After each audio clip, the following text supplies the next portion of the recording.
Dada sua forte dedicação ao farisaísmo e sua alta qualificação, algumas pessoas sugerem também que Paulo talvez tenha alcançado a posição de rabino, algo que, para muitos, geralmente implicava ser um homem casado.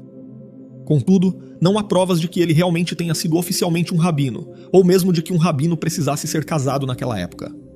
Portanto, embora esses argumentos sejam interessantes, eles não são definitivos para responder à dúvida sobre se Paulo era casado ou não. Ele poderia ter sido um proeminente fariseu, talvez um rabino, e quem sabe, até mesmo um membro do Sinédrio, e ainda assim não ter sido casado, por mais que isso fosse algo estranho e extremamente incomum no contexto em que viveu. Outro argumento levantado por aqueles que discutem esse tema diz respeito à profundidade com que Paulo trata, em suas cartas, diversas questões relacionadas à vida conjugal. Para algumas pessoas, seria difícil imaginar que alguém que nunca foi casado pudesse demonstrar um conhecimento tão completo e aparentemente experiencial acerca do casamento, como Paulo demonstra em seus escritos.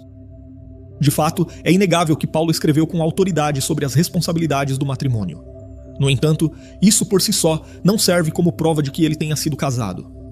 Aqui não podemos nos esquecer de que Paulo foi um agente escolhido por Deus para registrar a sua palavra. Afinal, ele escreveu praticamente metade do Novo Testamento. Portanto, não estamos falando de uma pessoa qualquer.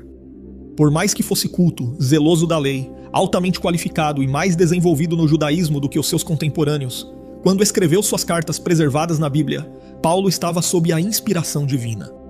Pela ação do Espírito Santo, ele poderia muito bem escrever com profundidade sobre os princípios do matrimônio, mesmo que nunca tivesse sido casado. Mas considerando todos os argumentos apresentados até aqui, a hipótese mais provável parece ser a de que, antes de iniciar seu ministério, Paulo tenha mesmo sido casado. Sim, é possível que ele tenha passado toda a vida solteiro, mas isso seria algo bastante improvável no contexto cultural de sua época. Por esse motivo, muitos estudiosos preferem acreditar que Paulo era viúvo ou talvez divorciado quando exerceu o seu apostolado. Se Paulo era viúvo, a Bíblia não revela em nenhum momento quando ou como sua esposa morreu. Se esse for realmente o caso, é provável que ela tenha morrido antes do início de seu ministério, ou talvez nos seus primeiros anos. De fato, há um período de silêncio de mais de uma década na vida de Paulo após sua conversão, sobre o qual sabemos muito pouco. Ele permaneceu cerca de 3 anos na região do deserto da Arábia, e depois passou aproximadamente 10 anos em Tarso, sua cidade natal. Por outro lado, se Paulo era divorciado, também não há qualquer menção a isso na Bíblia. Ainda assim, muitos comentaristas defendem essa possibilidade.